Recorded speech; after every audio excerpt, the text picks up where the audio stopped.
తనలోని చూపించాడు ఈ కృష్ణ స్వామి.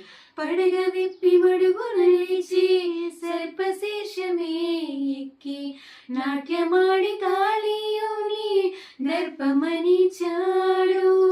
నీ ధ్యానం చేయువేళ విజ్ఞానమేగా అజ్ఞానం రూపుమాపే కృష్ణ తత్వమేగా.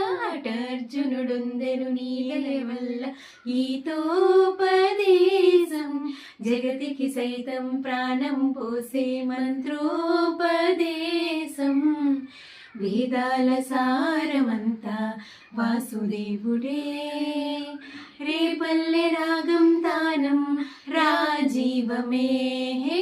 ముకుంద ముకుంద కృష్ణ ముకుంద ముకుంద, స్వరంలో తరంగా బృందావనంలో వరంగా.